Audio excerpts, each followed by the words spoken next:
ಇವತ್ತು ನಾವು ವೆಜಿಟೇಬಲ್ ಪಲಾವ್ ಮಾಡೋಣ ಬನ್ನಿ.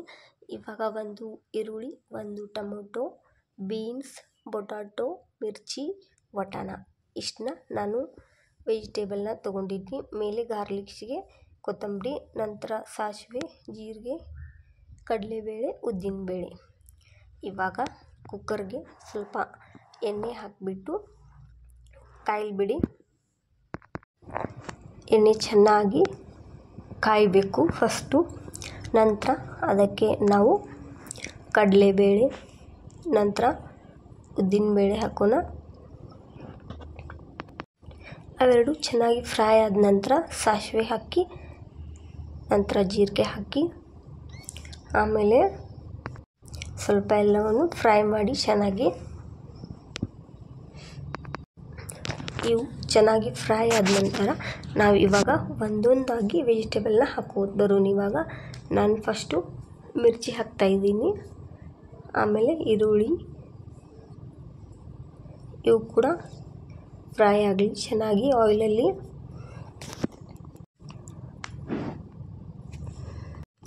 ಸಿಂಪಲ್ಲಾಗಿ ಮಾಡ್ತಾಯಿದ್ದೀನಿ, ಜಾಸ್ತಿ ಏನು ಯೂಸ್ ಮಾಡ್ತಾಯಿಲ್ಲ ಮಸಾಲೆನೂ. ಈರುಳ್ಳಿ ಹಾಗೂ ಮೆಣಸಿನಕಾಯಿ ಚೆನ್ನಾಗಿ ಆಯಿಲಲ್ಲಿ ಬೇಯ್ದ ನಂತರ ಬಟಾಣಿನ ಹಾಕ್ಕೊಂಡು ಫ್ರೈ ಮಾಡೋಣ. ಇವಾಗ ನಂತರ ಬೀನ್ಸ್ ಹಾಕೋಣ.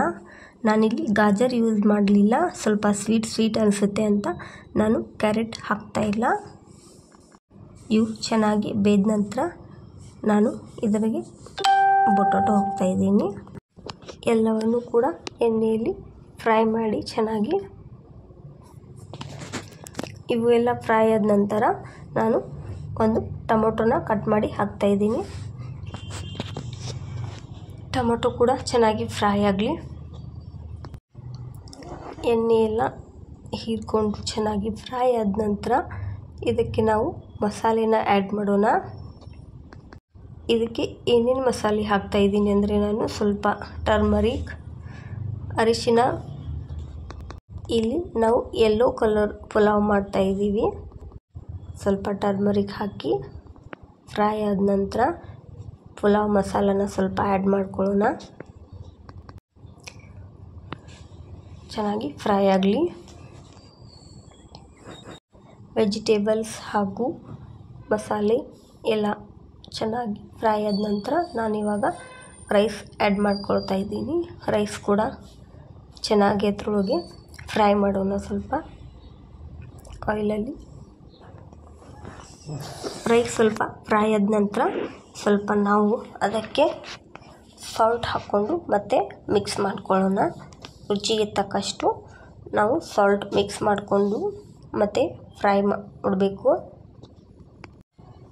ಸಾಲ್ಟ್ ಹಾಕಿ ಮತ್ತು ಫ್ರೈ ಮಾಡಿ ನಾವು ಎಷ್ಟು ರೈಸ್ ತೊಗೊಂಡಿದ್ದೀವೋ ಅದಕ್ಕೆ ತಕ್ಕ ಹಾಗೆ ನೀರು ಹಾಕಬೇಕಾಗುತ್ತೆ. ಇಲ್ಲಿ ಚೆನ್ನಾಗಿ ಫ್ರೈ ಆಗಿದೆ, ನಾನು ನೀರನ್ನ ಆ್ಯಡ್ ಮಾಡ್ಕೊಳ್ತಾ ಇದ್ದೀನಿ. ನೀರು ಹಾಕಿದ ನಂತರ ಒಂದು ಅರ್ಧ ಲಿಂಬೆ ಹಾಕಬೇಕಾಗುತ್ತೆ. ಅದರೊಳಗೆ ಲಿಂಬೆ ಹುಳಿ ಹಾಕೋದ್ರಿಂದ ಸ್ವಲ್ಪ ರೈಸು ಉದುರಾಗಿ ಆಗುತ್ತೆ ಚೆನ್ನಾಗಿ. ಆದ ಕಾರಣಕ್ಕೆ ನಾನು ಲಿಂಬೆ ಹಾಕ್ತಾಯಿದ್ದೀನಿ.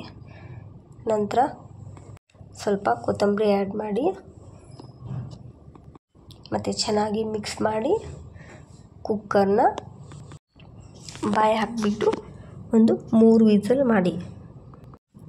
3 ವಿಸಲ್ ಆದ ನಂತರ ನೋಡಿ ಯಾವ ರೀತಿ ಆಗಿದೆ ಪುಲಾವ್ ಅಂತ. ನಾನಿಲ್ಲಿ ಸರ್ವ್ ಮಾಡಿ ತೋರಿಸ್ತೀನಿ. ಮೇಲೆ ಕೊತ್ತಂಬರಿ ಸ್ವಲ್ಪ ಹಾಕಿ ಮಿಕ್ಸ್ ಮಾಡ್ಕೊಳ್ಳಿ. ಮತ್ತು ನೋಡಿ ಯಾವ ರೀತಿ ಬಂದಿದೆ ಪುಲಾವ್ ಅಂತ. ಮತ್ತು ಇದೇ ರೀತಿ ಎಲ್ಲ ಥರ ವಿಡಿಯೋನ ನೀವು ನೋಡಬೇಕಂದ್ರೆ ನನ್ನ ಚಾನಲ್ಗೆ ಮತ್ತೆ ಭೇಟಿ ಕೊಡಿ. ಸಬ್ಸ್ಕ್ರೈಬ್ ಆಗಿ, ಲೈಕ್ ಮಾಡಿ, ಶೇರ್ ಮಾಡಿ. Thank you for watching.